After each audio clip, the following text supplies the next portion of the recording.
channel. I'm back to break down my top plays at the wide receiver position for this Week 10 NFL DFS slate on DraftKings. Before we get into it, if you could leave a like on this video, subscribe to the channel, and hit the notification bell so you won't miss any future content that I upload, that'd be greatly appreciated. And I have released multiple Patreon packages over there on Patreon. Go ahead and check those out, link in the description, where you can get access to things like all of my projections, my matchup charts, my play calling pace charts, my target sheets, etc. So check that out, guys. Good stuff going on over there. And with that being said, let's go ahead and start breaking down my top plays at the wide receiver position this week. So, going to go game by game, looking at the Vegas lines. We have seen some change as far as the implied live totals. First spot that I have interest in is this Eagles-Giants game. This Eagles-Giants game has seen some positive Vegas line movement. Opened at a 22 implied total for the Eagles. They're now up to a 24.25 line and a 19-point total for the Giants. They're up to a 20.25 line. So 2.2 difference for the Eagles, 1.2 difference for the Giants. And I definitely think that we can take advantage of this line movement. And I definitely think that I have some interest in some guys in this game. Most notably, the guys popping in my projections. First is Darius Slayton for the New York Giants. Looking at his price tag over here on DraftKings, he's coming in this week at a 4.8 price tag, which I think is very affordable, very a good spot to target. Last week, we only saw him get one target. However, the week before, he had 9 targets, and I do think that this is a spot where you can get going again. You know, when looking at my matchup chart for wide receivers, the Eagles aren't exactly the best team to target, but they're 18th best to target in the league. I mean, not a terrible spot, not the best spot, but more specifically, we've seen the line movement move, like I said. And definitely liking Darius Slayton in my model this week, definitely popping in my projections. And I think he's a great spot to target, you know, the number one option in this Giants offense at the wide receiver core. And at a 4.8 price tag, I think he's a great spot to look to this week. Next guy on the list is that Jalen Reagor for the Philadelphia Eagles.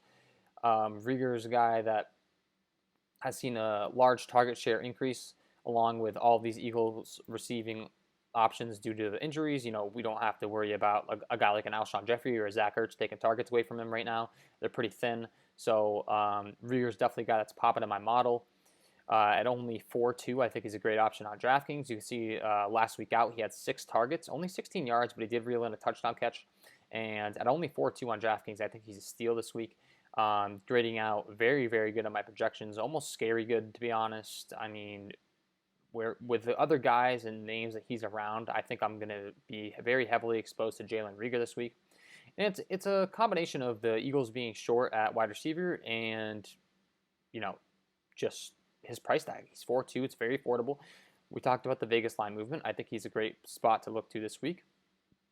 And the last guy in this game that we have to mention, the number one breakout star for the Eagles, or the breakout target, you know, whatever you want to call it. He's the standalone wide receiver, it seems, Travis Fulgham. Got him projected for, 6 receptions this week. Overall, he's projected around the same as Jalen Reagor, so in my model. So when looking at Fulgham's price tag compared to Reagor's 4.2 price tag, he does come in at a 6.4 price tag. However, when we're playing these tournaments, we're looking to stack these games up, and I do think that he's a great second option in this Eagles offense. And then when you're looking at his production overall, I mean, it definitely tops Reagor. I mean, we're dealing with a lot larger of a sample size with Fulgham, of course. We were only talking about last week with Reagor, but Dallas, he had 7 targets. The Giants, he already played these guys once, 11 targets. Baltimore, 10 targets. Pittsburgh, 13 targets. He's just been consistently getting a large target share, and while he is significantly priced over a guy like Reagor, who I said, and a guy who projects similarly in my model personally, I mean, you can't deny the target numbers, and I definitely think he's a great spot to go to this week. So those are my favorite targets in that Philly Giants game. Next game that I'm looking to target is this Packers Jags game, and I'm looking to target one guy specifically, and it's the most obvious play every single week. We all know that by now. Devonta Adams, his target share has just been absolutely stupid this year. I'm projecting him for 10 receptions, and when looking at his game logs, I mean, the guy just does it all. He's priced $9K, and he's priced at $9K for a reason. Top price guy in the slate I think, yeah. I mean, he's tied with McCaffrey, but McCaffrey was ruled out. So 9K, you're going to pay for Adams, but there's a reason. The guy's just been an absolute fantasy beast this year. You're looking at his game logs. It's just ridiculous. 36 fantasy points, 30 points, 47.6 points. Just absolutely tearing defenses apart. 12 targets last game, 11 targets the game before, 16 targets, 10 targets.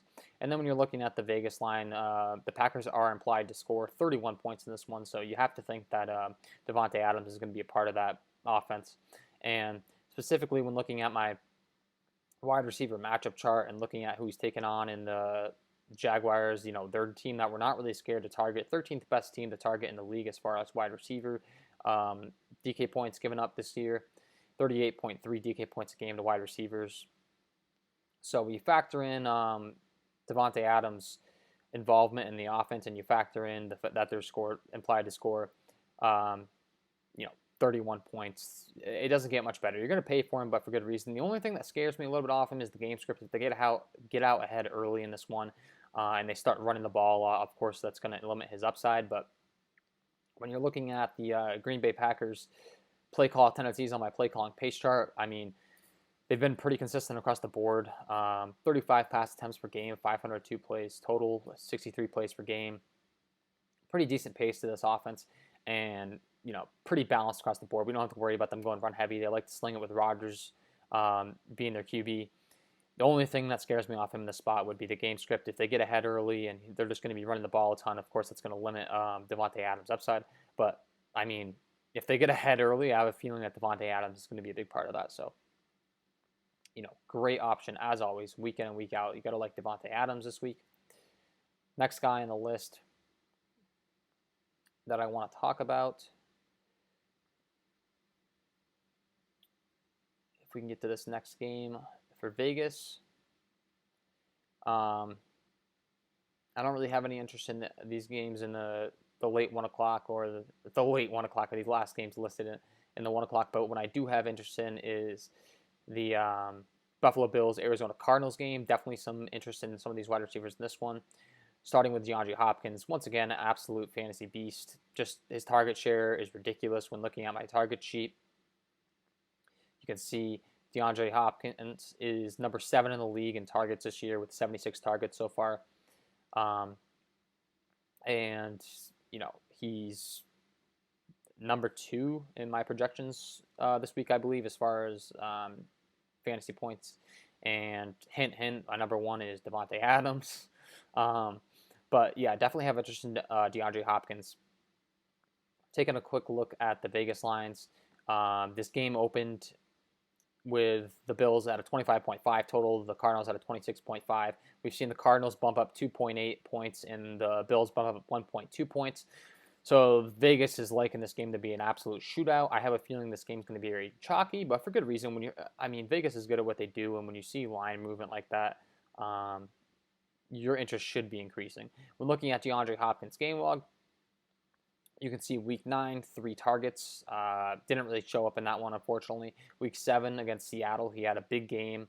12 targets, 28 points. I mean, Seattle's the best team to target in terms of fantasy points given up to wide receivers, so that's no surprise. Dallas, he was kind of struck out with 9 fantasy points, and that's one of the best targets too. So he's had some down weeks recently. He started the season out real hot, weeks 1 through 3, with not scoring less than 20 fantasy points. He had a dud last week, and he had a dud against Dallas. So, I would like to say that might lower his ownership, but it's DeAndre Hopkins. I don't really think it's going to. He's a guy that's going to be popular every single week, and for good reason. I mean, absolute stud, and he's going to have the target share, and he gets the matchup against the Bills with the high implied total. However, with that being said, when looking at my wide receiver matchup chart, the Bills are actually not a good team to target. So it's going to be interesting. I mean, Vegas is telling us they don't care. It's still going to be a shootout in this game. But the Bills aren't exactly the best team to be targeting with wideouts. So as far as the matchup's concerned, I mean, that's a little bit unfortunate. But DeAndre Hopkins has the target share, and Vegas is backing this game up to be a shootout. So you got to like him in this spot. And then I do definitely have interest on the other side of the ball. Stephon Diggs is just an absolute target share beast. I mean, when looking at my target sheet, he's number 1 in the league by far in targets this year with 91 targets. A guy that has a ton of upside every single time he takes the field because he's just going to get thrown to so much. So I definitely like him. When specifically looking at the matchup against Arizona on my matchup wide receiver chart, we can see that they are the 15th best team to target in terms of DK points per game given up to wide receivers. And then when looking at Diggs' game log chart, I mean, the stats speak for themselves. 12 targets last week, 9 targets the week before, 11 targets, 8 targets, 16 targets, 7 targets, 6 targets. It just gets targeted consistently. And at a 7.5 price tag, I mean, if you told me that the number one guy in the league for targets was only 7.5, I think that would automatically make you like him as a play on DraftKings when you're comparing him to a guy like Devonta Adams, who comes in at 9K. So I definitely like Stephon Diggs, and then I definitely like John Brown on the other side of the ball, because if you look at last week's game, I think that we can see a similar type of target share in this one, and I was really high on the Josh Allen Bills stack last week. Unfortunately, they didn't get in the end zone, but the target share was there and the yards were there. 11 targets for John Brown, 99 yards. I mean, he was facing the Seattle Seahawks defense, which is the number one defense to target in terms of wide receivers. They're absolutely terrible against wide receivers, so take that for what you will. But I definitely think that John Brown's still in a good spot this week. And yeah, I like Stephon Diggs. I like John Brown. Definitely gotta like the Bills side of the ball. And then moving further along, the last guys that I'm gonna want to target are in this Cincinnati Steelers game, where we have seen some negative line movement, but more so on the Pittsburgh side, just because of their such a high total. I mean, Cincinnati hasn't really moved, and I do think that this is a spot where we can target both of these teams' wideouts. And specifically, when looking at the matchup chart, you can see the Steelers are the 11th best team to target in terms of running backs, and the Bengals are the 17th. So the Steelers are actually a better matchup. So the guys on the Bengals side, however, the Steelers are projected to score more points, just a better offense. And it all starts with Deontay Johnson. Deontay Johnson's a guy that looks real good in my projections this week, implied for 5 receptions. You can't see all my projections on the screen. If you're interested in getting those, go ahead and check out the Patreon package where you can get access to projections for every single player. Just breaking down my top wide receiver plays in this one, but don't want that to be confused with anything. That my whole model can be found, if interested, down below in the description. So anyways, Deontay Johnson, a guy, when looking at his salary this week, you can see that he comes in at a 5.2 price tag, very affordable. And when looking at his game log, he had 10 targets last week. Didn't get in the end zone, but still managed to score 14 DK points. The week before was kind of a dud, but not the best matchup against Baltimore. Tennessee, he went off with the 29 points. And my projections are definitely liking him in this one at 5.2. I think he's going to do well enough to pay off his price tag. Next guy on the list is that in Tyler Boyd. Definitely have some interest in Tyler Boyd this week. When looking at his price over here on DK, we can see that he comes in at 6.4, so he's the same price as Fulgham, who we had discussed earlier, and I definitely have interest in both of these guys. So I think it was Fulgham. He's definitely the same. He's the same price as someone I had discussed. I apologize if I misspoke there. Fulgham might be priced up a little more. Yeah, it is Fulgham. So same price as Fulgham. Definitely have interest in both of these guys. And when specifically looking at Boyd's target share, 7 targets, 13 targets, 8 targets, 6 targets, a guy that's definitely getting targeted, and a guy that I definitely think can go off in this matchup, especially considering that the Bengals are expected to trail in this game. So you always like to see that as far as your pass catchers are concerned. It's just going to give him more upside. When they get down to the game, they're going to be throwing it a lot, and Boyd's a guy that's been targeted a lot. So he's my top option on the Bengals, grading out great in my projections. Get him in your lineups. And then the very last guy that I have to talk about is that in Keenan Allen, and he's a guy that's not someone I want to forget to mention because, well, no, it's not Keenan Allen is the last guy, so I apologize right there. I'm going to correct myself because I almost just skipped over one of the best spots on the slate, Cooper Kupp. Cooper Kupp's in a great spot, taking on the Seattle Seahawks. And I mentioned multiple times in this video from looking at game logs, it's just obvious the Seattle Seahawks are the number one team to target in terms of DK points given up a game. Absolutely terrible, 59.8 DK points a game given up to wide receivers. And there's a very large gap between them and the second worst team in the league.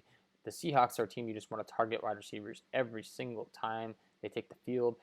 Cooper Kupp, when looking at my target sheet, we can see that he has the 9th most targets on the season, with 72 targets total this year.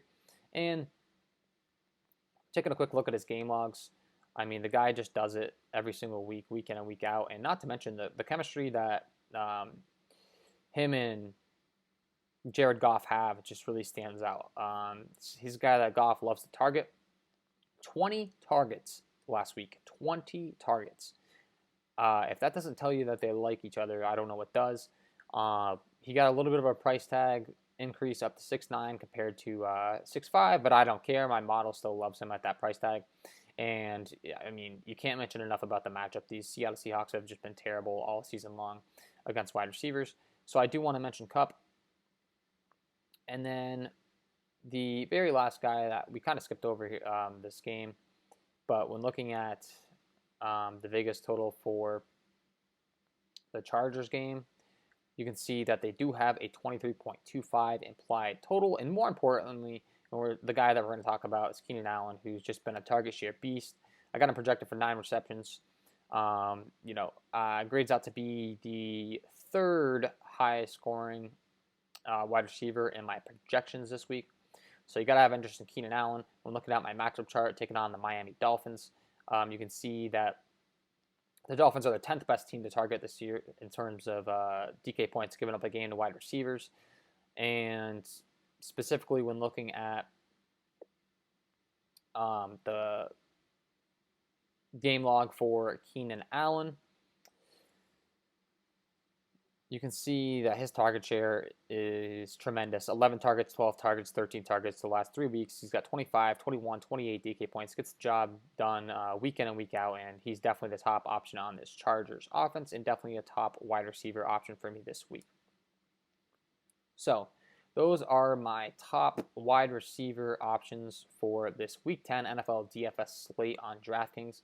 If you enjoyed the content, please hit that like button, hit the subscribe button. Most importantly, hit that subscribe button, guys. I greatly appreciate it. And hit that notification bell so you don't miss any future content that I upload. Appreciate you guys tuning in, and you can go ahead and check out my QB video on my channel, my running back video, and then my tight end video will be uploaded shortly. Thanks again for tuning in, guys. Hit that like button, hit the subscribe button, and we will see you in the next video where we're going to start breaking down tight ends.